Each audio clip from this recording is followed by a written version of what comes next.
Guangdongdagi qonliq to'qinish haqida Xitoy hukumatı tekshirishni davomlashtirmoqda.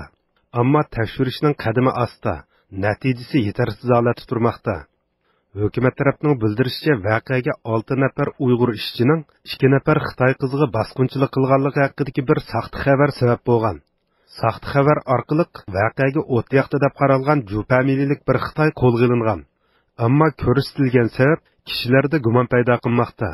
Növbətdə Xitayning Şanxay şəhərində ticarət qılıyotqan bir Uyğur bu vaqtdagi gumonini mundaq bayon qildi.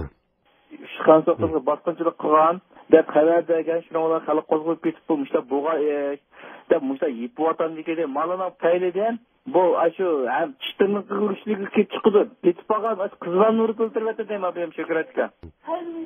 Endi bo'pti bu basqınçılıqga erkishli bo'ladigan ishda. Bu ayol kişinin baştaki kola bir öldürürden deyim. Bunun paylıda şimdi buralı bir kokuş, kanunlu kokuş. Hazır niyaz bir kukuş maşinesi geldi bana. Sizde bağımı bileyim. Kukuş maşinesinin adının çatkı kişimem de hazır.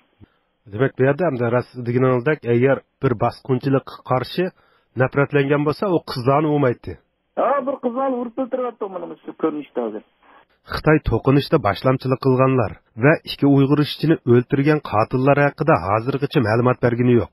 Xitoy voqeaga aloqador uchur va inkoslarni izchil holda qamal qilmoqda.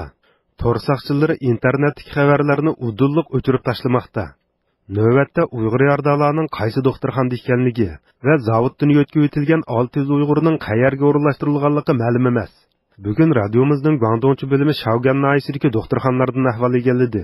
Ma'lum bir doktorxona xodimi o'zi ishlayotgan doktorxonada Xanzu yardalar borligini va Uyg'urlar yo'qligini bildirgan. Yana bir doktorxona xodimi bo'lsa, yardalarning ahvolining og'ir ekanligini bildirish bilan birga, yardalar bilan til qushalmayotganligini eskartgan. Ma'lum bo'lishicha, mazkur voqea zavodda nihoyat cho'ng vahim paydo qilgan. Bu sababdan voqeadan keyin 4000 dan ortiq ishchi zavoddan ayrilgan.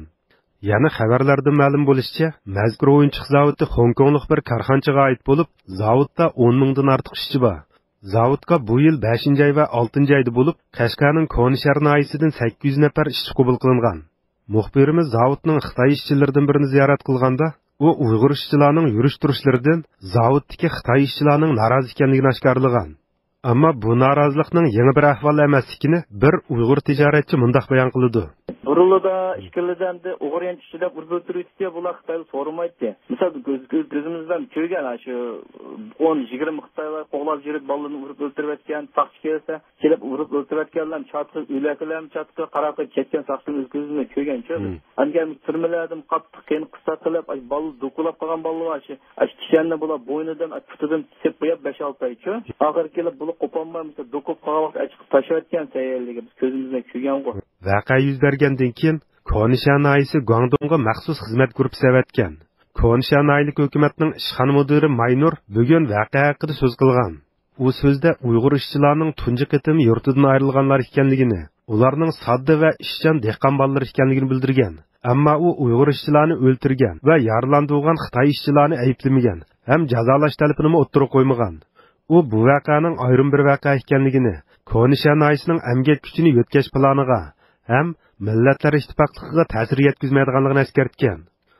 Bizga Shanxaydan ma'lumot bergan bir Uyg'ur tijoratchi Guangdongdagi to'qinishni yolg'iz saxta xabar keltirib chiqargan voqea deb qaramaydiganligini, asosligi u yerdagi yerli xalqning 800 nafar Uyg'ur ishchining mazkur zavodga o'rinlashganligini hazm qila olmay qolganligini bildirdi. Bular zavodga kelib o'rinlashganki, bularning qo'sqidan bir chiqadi. 6-700 kelmagan bo'lsa bizning 6-700 ishchimiz qisqartirildi. Endi bir zavodga 700dan akrish uchun 700dan qisqartish to'g'ri keladi.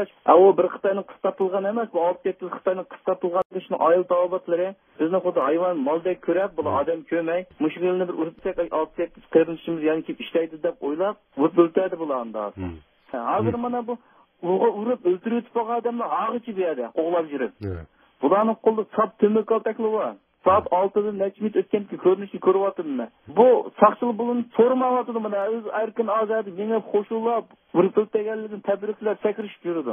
Yine hem müştabının özüdü hem bu torlarını izlep sonra körüvatımda manç Uygur'un özgünlüğü için manç Xitayını tutup biz ceza aldık diyen gap yok.